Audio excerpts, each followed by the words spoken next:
Bom dia, pessoal. Vamos de BTC na manhã dessa terça-feira, 22 de novembro, agora na Espanha, 10 horas e 47 minutos, no Brasil, 6 e 47 da manhã.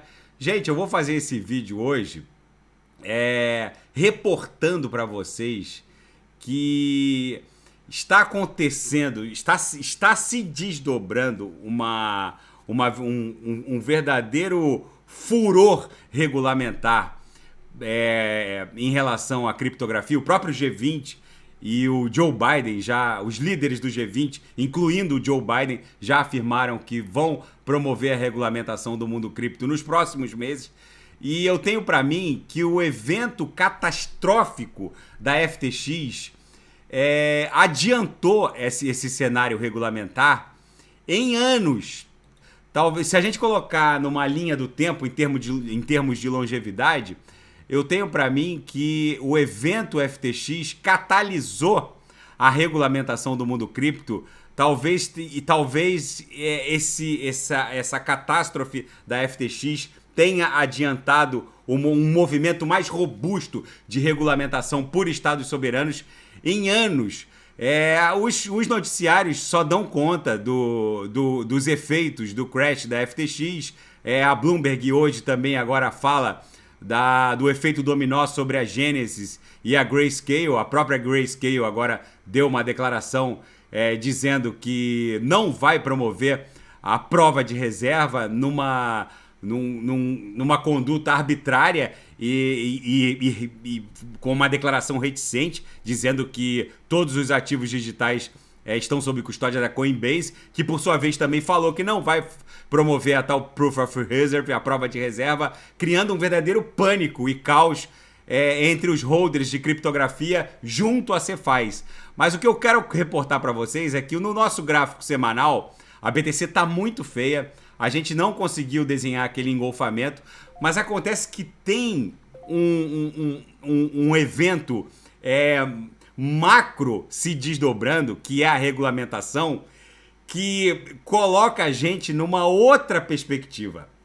Vocês lembram dos últimos vídeos que eu fiz de 3, 4 dias para cá, reportando essas camadas de ataque vezes 10 da BTC, em que ela fica um período de longevidade dentro de cada camada e que muitos players atuais, qualquer que você faz, por maior que seja, desde Binance, passando pela Coinbase e agora a Gemini, que está com problema em razão do efeito dominó da FTX, muitos players atuais não estarão vivendo essas camadas de ataque. Agora a gente está tentando superar de 10 mil para 100 mil dólares. E de 100 mil dólares para 1 milhão de dólares e de 1 milhão de dólares para 10 milhões de dólares, os players dessas camadas não serão os mesmos. Estou falando em Cephas. Aqui nessa camada de 10 dólares para 100 dólares, o grande player era a MTGOX, que não existe mais. Na camada de 100 dólares para 1.000 dólares, a gente tinha Quadriga CX, Cryptopia, que todas não existem mais. De 1.000 dólares para 10 mil dólares, a gente tinha uma série de exchanges também que não existem mais. A Global Chain. E agora, a gente de 10 mil dólares para 100 mil dólares, a FTX já explodiu no meio do caminho. A Gemini está indo pelo mesmo infortúnio. Enfim, quando a gente estiver avançando de 1 milhão de dólares em direção a 100 milhões de dólares, os players serão outros. Mas um catalisador macro está acontecendo numa velocidade que eu tô espantado. E ontem eu reportei para vocês que a regulamentação viria, mas está vindo numa velocidade muito assustadora. E as rampas de acesso em direção à autocustódia, infelizmente ou felizmente, vão se fechar. Felizmente para quem já detém BTC autocustodiada e infelizmente para quem ainda não detém BTCs autocustodiadas. Querendo vocês ou não, o fato é que a catástrofe da FTX vai impor uma regulamentação robusta e não subestimem estados soberanos na sua capacidade de opressão ou repressão, que é o que vai acontecer. O uso da Bitcoin autocustodiada vai ficar gradualmente mais difícil. Pode ser que numa linha do tempo os reguladores demorem 6 meses ou 3 anos ou até 6 anos, mas isso vai acontecer. Eles vão regular de forma pesada. Bitcoin hoje, a gente sabe que a BTC não pode ser regulamentada on-chain. O que eles vão fazer? Eles vão fechar as rampas da autocustódia a partir de corretoras, de CeFIs. E a autocustódia provavelmente será ultra regulamentada e só vai ter acesso à autocustódia em instituições financeiras, bancos. Num belo dia a gente vai acordar e ver um recado na Binance dizendo que para sacar BTC para uma carteira autocustodiada, você tem que ter um registro de instituição financeira e por aí vai. Agora, o quão rápido isso vai se desdobrar, essa reportagem da Bitcoin Magazine parece que leu os meus pensamentos em relação às últimas análises que eu fiz. Quando eu reportei que quando a gente viesse para essa camada de ataque de 10 milhões em direção a 1 bilhão de dólares, quando a BTC estivesse aproximando, na verdade, quando ela passar de 10 milhões de dólares em direção a 1 bilhão de dólares, aqui bancos centrais vão disputar a BTC como reserva cambial. Lembram que eu falei isso nos meus 2 ou 3 últimos vídeos? E é isso que vai acontecer. A maioria das 99% das CeFIs não vão permitir que os usuários saquem BTC para carteiras de autocustódia. E muito provavelmente eles vão impedir também criptoativos capazes de rodar diretamente em carteiras autocustodiadas e promover o funcionamento de ecossistemas, justamente porque eles serão controlados por instituições financeiras. Na verdade, a explosão de demanda vai acontecer mais em função da proibição que vai deixar os estados soberanos muito confortáveis em vender para vocês as chamadas bitcoins falsas, ou seja, exatamente como acontece com os reais que vocês têm no Itaú ou no Bradesco ou no Nubank. O que vai acontecer? Eles simplesmente emprestam numa quantidade 10 vezes maior do que aquela depositada junto ao Banco Central do Brasil e, na verdade, vocês acham que são donos daqueles reais que estão no Bradesco, no Itaú ou no Nubank, mas, na verdade, se vocês quiserem comprar um apartamento, vocês vão precisar pedir para o Bradesco, para o Itaú ou para o Nubank para que eles te concedam acesso aos seus reais para poder comprar. É isso que vai acontecer.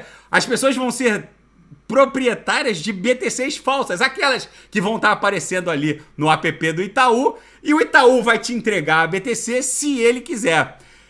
As pessoas não estão percebendo a velocidade com que isso está se desdobrando. Eu estou muito assustado porque eu achei que essa realidade de fechamento das rampas de acesso à autocustódia fosse se desdobrar na próxima pernada impulsiva, aquela que levaria a BTC de 100 mil dólares em direção a 1 milhão de dólares e de 1 milhão de dólares em direção a 1 bilhão a 100 milhões de dólares e de 100 milhões para 1 bilhão de dólares. Seria efetivamente o cenário onde as rampas de acesso à autocustódia já estariam fechadas. Mas o fato é que isso vai acontecer muito antes e essa proibição vai gerar uma mega corrida de instituições. Essa proibição de acesso aos usuários comuns à autocustódia vai gerar uma corrida sem precedentes de instituições financeiras por BTC, para poder repassar para vocês aquela BTC que fica aparecendo no app do Itaú ou do Bradesco, que não são BTCs. Ali você vai comprar algo que o Itaú diz que você tem. E se você quiser gastar aquela BTC, você vai ter que pedir para o Itaú. Só que isso está acontecendo numa velocidade assustadora. Os fatos não negam. Vocês vejam que agora a própria declaração do Joe Biden no G20 e os líderes do G20 e da União Europeia dando conta disso, ou seja, tudo está acontecendo numa velocidade impressionante. Agora, voltando aqui à nossa análise do gráfico semanal, vocês vejam que o gráfico ficou muito feio porque vem algo bombástico em termos de regulamentação. A quebra da Gemini, que está se desdobrando nesse momento em que eu vos falo, ela pode ser o catalisador final para vir uma regulamentação pesada no sentido não de ajudar o usuário final. Eles vão fechar as rampas de acesso à autocustódia. E isso vai gerar uma corrida sem precedente de instituições financeiras comprando o BTC de quem tem ela autocustodiada, justamente para secar do usuário comum, eu, você, para que isso fique um monopólio estatal e de instituições financeiras,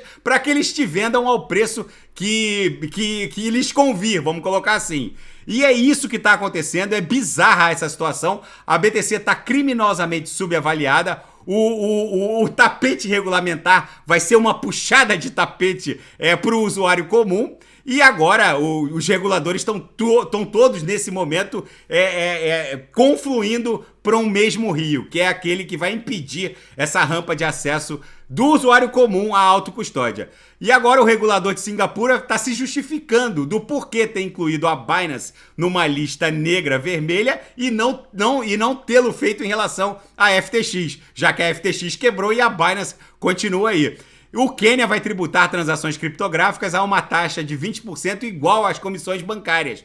Agora é o novo normal. E a gestora Grayscale, que controla o grupo Digital Currency Group, que tem ligações com a Genesis, se negou a promover a prova de reserva, dizendo num tweet reticente que os ativos estariam sob custódia da Coinbase. A Coinbase também falou que, por questões de segurança, não divulgará as provas de reserva, e isso está gerando um pânico no mundo cripto, principalmente em relação a usuários que querem defender seus ativos e estão, de forma responsável, na minha leitura, drenando esses ativos das CeFIs e colocando em carteiras autocustodiadas. Na seara geopolítica e finanças internacionais, a Grã-Bretanha começa a perceber que o Brexit foi um grande equívoco. Enfim, eles subestimaram a capacidade da União Europeia de responder de forma dura, aumentando de forma agressiva os impostos e jogando o Reino Unido numa recessão e numa crise social e política sem precedentes. É só ver a quantidade de primeiros ministros que entram e saem. Então o problema não é a Theresa May, o problema não é o Johnson, o problema não é agora o Rishi Sunak ou a Liz Truss, o problema é que não tem dinheiro mesmo e a União Europeia está esmagando o Reino Unido. Vamos ver como isso vai se desdobrar. Isso é uma crise que pode escalar com certeza. E na capa da Bloomberg segue a FTX agora promove mais um efeito dominó afetando a contabilidade da Genesis, que suspendeu o saque do seu braço, que é o braço, a Genesis é o braço de earn e stake da Gemini, e isso sim pode acelerar, vamos colocar assim, a regulamentação do mundo cripto. No gráfico diário a gente segue feio, a gente precisa defender esse fundo aqui de 15.500, que foi o fundo alcançado no day after, no dia seguinte à suspensão de saques da FTX. Se a gente perder esse fundo, é possível que a gente desenhe uma canaleta virtual de baixa para buscar um patamar de fundo subsequente. Vai ficar muito feia a BTC se ela não defender 15.500. Vamos ver como isso vai se desdobrar. No intraday, a BTC está um reloginho, bate na lower, volta para ver o up, bate na upper, volta para ver o up, bateu na lower agora há pouco, quase encostou na VWAP, daqui a pouco eu vou ofertar os sinais. Com certeza vão fechar rapidamente e será lucro no bolso dos assinantes. Gente, o que eu quero reportar para vocês é que a velocidade com que está se desdobrando esse evento catalisador que vai fechar as rampas de acesso à autocustódia é impressionante. Talvez a catástrofe FTX tenha acelerado em, no mínimo, 3 anos uma realidade que só aconteceria lá por 2025, 2026, e que é essa realidade que vai levar a BTC para um patamar acima de $1 milhão. Quando as rampas da autocustódia se fecharem e vocês só puderem comprar BTC através do app do Itaú, é nesse momento que eles vão aglutinar toda a autocustódia com eles e vender ao preço que lhes convier. E é nesse momento que a BTC vai explodir para cima de $1 milhão. Tá bom, pessoal? Daqui a pouco eu volto com ADA, XRP, Shiba Inu. O gráfico da BTC tá feio, a gente precisa defender 15.500. tá bom? E quem quiser sugerir alguma análise é só colocar nas mensagens abaixo. Grande abraço, até daqui a pouco.